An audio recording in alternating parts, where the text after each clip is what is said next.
No man thinks more highly than I do of the patriotism as well as abilities of the very worthy gentlemen who have just addressed the House. But different men often see the same subject in different lights. Therefore, I hope that it will not be thought disrespectful to those gentlemen if, entertaining as I do opinions of a character very opposite to theirs, I shall speak forth my sentiments freely and without reserve. This is no time for ceremony. The question before the House is one of awful moment to this country. For my own part, I consider it as nothing less than a question of freedom or slavery. And in proportion to the magnitude of the subject ought to be the freedom of the debate. It is only in this way that we can hope to arrive at truth and fulfill the great responsibility which we hold to God and our country. Should I keep back my opinions at such a time through fear of giving offense, I should consider myself as guilty of treason towards my country, of an act of disloyalty towards the majesty of heaven, which I revere above all earthly kings. Yeah. Mr. President, it is natural to man to indulge in the illusions of hope. We are apt to shut our eyes against a painful truth and listen to the song of that siren till she transforms us into beasts. Is this the part of wise men engaged in a great and arduous struggle for liberty? Are we disposed to be of the number of those who, having eyes, see not, and having ears, hear not the things which so nearly concern their temporal salvation? For my part, whatever anguish of spirit it may cost, I am willing to know the whole truth, to know the worst, and to provide for it. I have but one lamp by which my feet are guided, and that is the lamp of experience. I know of no way of judging of the future but by the past. And judging by the past, I wish to know what there has been in the conduct of the British ministry for the last 10 years to justify those hopes with which gentlemen have been pleased to solace themselves and the House. Is it that insidious smile with which our petition has been lately received? Trust it not, sir. It will prove a snare to your feet. Suffer not yourselves to be betrayed with a kiss. Ask yourselves how this gracious reception of our petition comports with these warlike preparations which cover our waters and darken our land. Are fleets and armies necessary to a work of love and reconciliation? Have we shown ourselves so unwilling to be reconciled that force must be called in to win back our love? Let us not deceive ourselves, sir. These are the implements of war and subjugation, the last arguments to which kings resort. I ask, gentlemen, sir, what means this martial array if its purpose be not to force us to submission? Can gentlemen assign any other possible motives for it? Has Great Britain any enemy in this quarter of the world to call for all this accumulation of navies and armies? No, sir, she has none. They are meant for us. They can be meant for no other. They are sent over to bind and rivet upon us those chains which the British ministry have been so long forging. What have we to oppose them? Shall we try argument? Sir, we have been trying that for the last 10 years. Have we anything new to offer on the subject? Nothing. We have held the subject up in every light of which it is capable, but it has been all in vain.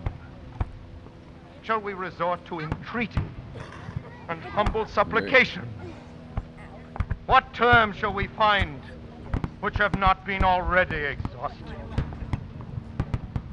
Let us not, I beseech you, sir, deceive ourselves longer. Sir, we have done everything that could be done to avert the storm which is now coming on. We have petitioned. We have remonstrated. We have supplicated.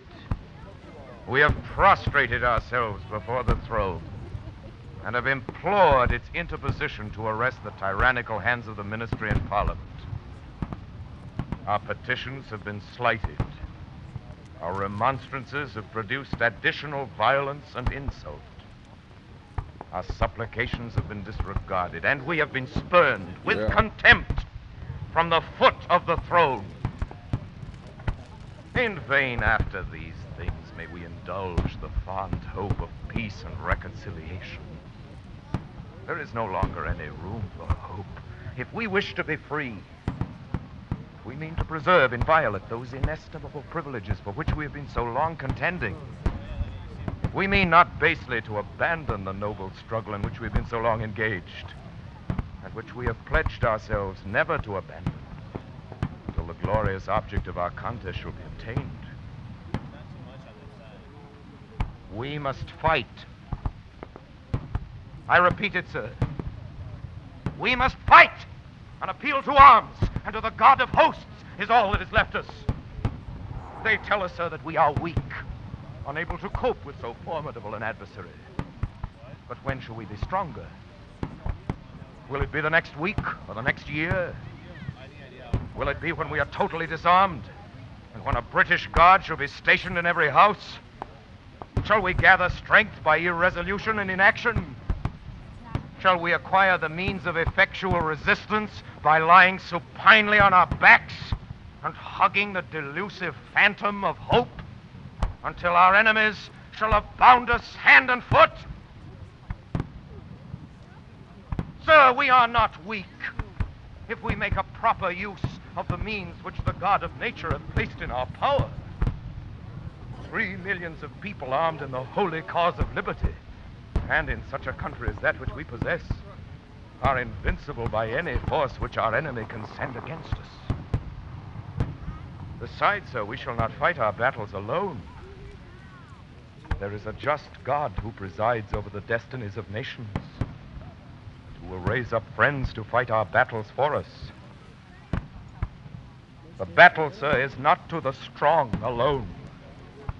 It is to the vigilant, the active, the brave. Besides, sir, we have no election. If we were base enough to desire it, it is now too late to retire from the contest. There is no retreat but in submission and slavery. Our chains are forged. Their clanking may be heard on the plains of Boston. The war is inevitable. And let it come. I repeat it, sir. Let it come. It is in vain, sir, to extenuate the matter. Gentlemen may cry peace, peace, but there is no peace. The war is actually begun. The next gale that sweeps from the north will bring to our ears the clash of resounding arms. Our brethren are already in the field. Why stand we here idle? What is it the gentlemen wish? What would they have?